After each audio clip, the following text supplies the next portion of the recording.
Hello friends, स्वागत है आप सभी का आपके अपने यूट्यूब चैनल लर्निंग नीट पर। और यहाँ पे सुबह सुबह एक जो है न्यूज़ सामने आ रही है, एक कह सकते हैं जिसको कि गुड न्यूज़ दिखाई पड़ रही है कितनी वो हम चीज़ें को समझेंगे। क्योंकि जैसा कि आपको पता है कि सरकारी नौकरियों में संविदा की बात जो है वो चल रही है कि संविदा शासन जो है, संविदा नियम जो है वो लागू होगा। और ना सिर्फ शिक्षक भर्ती में बल्कि अन्य भर्तियों में भी, जो भी आपकी ग्रुप बी एंड सी की है, सभी में संविदा सिस्टम जो है वो लागू होगा। और इसको लेके जो है युवा प्रोटेस्ट कर रहे हैं लगातार, चाहे वो सोशल मीडिया हो, चाहे वो ट्विटर हो, चाहे वो यूपी की सड़कें हो, वहाँ पे दिख रहे हैं लगातार।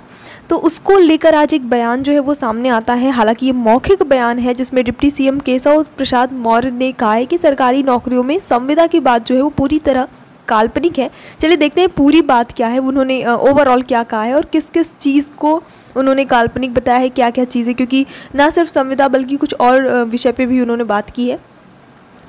तो देखिए यहाँ पे उनका सीधा सीधा कहना है कि नौकरियों में ये कोई के जो नियम चल रहे थे उसमें कोई बदलाव नहीं होगा, संविदा सिस्टम लागू नहीं किया जाएगा। शुरुआत में 5 साल संविदा पर काम नहीं लिया जाएगा, न ही रिटायरमेंट की आयु 50 साल होगी। मतलब जो रिटायरमेंट की एज 50 ईयर्स जो है डिसाइड किया गया था, अभी कुछ दिन पहले ही बातें सामने आ रही थी। उन्होंने कहा ये सारी बातें भी गलत हैं, ये सिर्फ काल्पनिक है और कहीं ना कहीं ये विपक्ष की जो है वो है बोलने का, वो है विरोध करने का तरीका है, या कह सकते हैं कि विपक्ष की चाल है। कुल मिला के इनका ये कहना है कि ये सारी काल्पनिक बातें उड़ाई जा रही हैं सरकार को बदनाम करने के लिए। ऐसा इनका मानना है कि युवाओं को विपक्ष जो है वो गुमराह कर रहा है और युवा विपक्ष के बहकावे में ना आए, सरकार भर्तियों में किसी प्रकार का बदलाव नहीं करेगी। अब बात करते हैं कि चलिए अगर ये बात सही है तो बिल्कुल अच्छी बात है हम सभी के लिए, लेकिन कितनी सही है कितनी नहीं सही है ये अभी डिसाइड करना शायद थोड़ा जल्दी हो जाएगा। क्योंकि इसके ये मौखिक बयान है, इसका लिखित कहीं पर कुछ भी नहीं है। दूसरी बात, ये बयान योगी जी ने नहीं दिया है, ये बयान केशव प्रसाद मौर्य जी ने ही दिया है। यानी कि योगी जी इसके बाद कुछ बयान देकर बिल्कुल इनका जो डिसीज़न है वो बदल सकते हैं इसमें। हालांकि योगी जी खुद भी बयान देके कई बार ऐसा हुआ है, जैसे वो आपका 68,500 शिक्षक भर्ती हो, क्योंकि वहाँ पे भी 30-33 की बात जो थी वो मौखिक थी। एग्ज़ाम के पहले तक वो बातें हाईलाइटेड थी, वो भी पेपर में निकला था, लेकिन लास्ट में वही बात हो गई कि ये बात तो मौखिक थी, जो लिखित है वही माना जाएगा। तो जब तक ये लिखित में ऐसा कुछ नहीं आ जाता है तो मुझे नहीं लगता है कि इसको सही मानना या फिर इस पर इतना ज़्यादा ट्रस्ट करके चलना वो ज़्यादा सही होगा।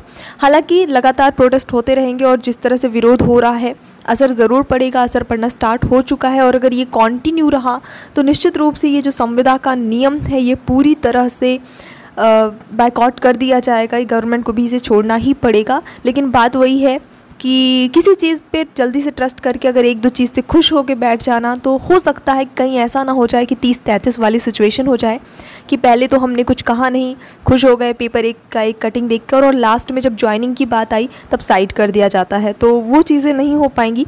हालांकि ये न्यूज़ थी, अगर ये न्यूज़ वही बात है कि 50-50% का चांसेस है। अगर ये पॉजिटिव है, ये सही है, तो बिल्कुल अच्छी बात है हम सभी के लिए। एक चीज़ और मैं यहाँ पे कहना चाहूँगी, क्योंकि मैं देख रही हूँ कि लोग पढ़ाई पे इस वक्त ध्यान नहीं दे रहे हैं। मैं समझ सकती हूँ कि पढ़ाई पे ध्यान देना इस वक्त बहुत बहुत मुश्किल है, क्योंकि जिस तरह की बातें ये सब है, संविदा एट्सेट्रा एट्सेट्रा, तो मन नहीं लगता है। ये लगता है कि हाँ क्या करेंगे पढ़ के इतना मेहनत करके। लेकिन देखिए कभी भी कुछ भी हो सकता है, आपको पता है। जैसे अभी कुछ दिन पहले आया कि संविदा में होगा, अभी आ रहा है कि संविदा में नहीं होगा, कल को फिर कुछ आ सकता है ऐसा। तो देखिए कभी भी सरकार का काम है वो एक दिन में पलट जाती है, वो एक दिन में जो है अपनी बात चेंज कर देती है, अपने नियम बदल देती है।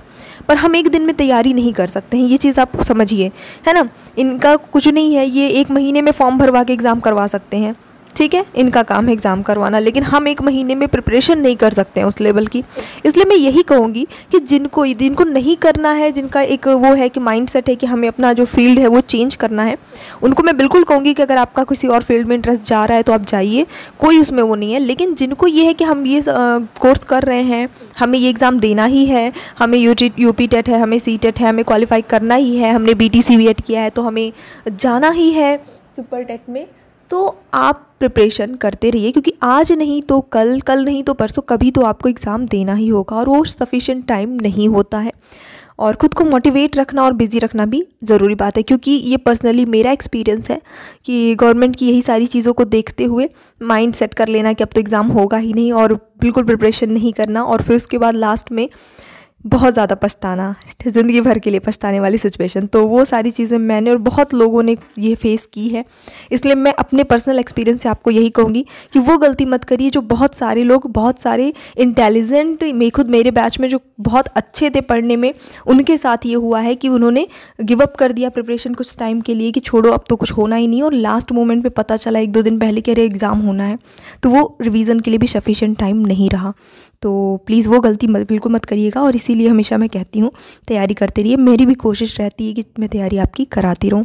खैर, ये न्यूज़ अगर पॉजिटिव है तो अच्छी बात है, लेकिन फ़िलहाल जब तक इसका लिखित बयान नहीं आता हम इसे पॉजिटिव, मतलब पर्सनली मैं तो इसे पॉजिटिव नहीं मान सकती हूँ।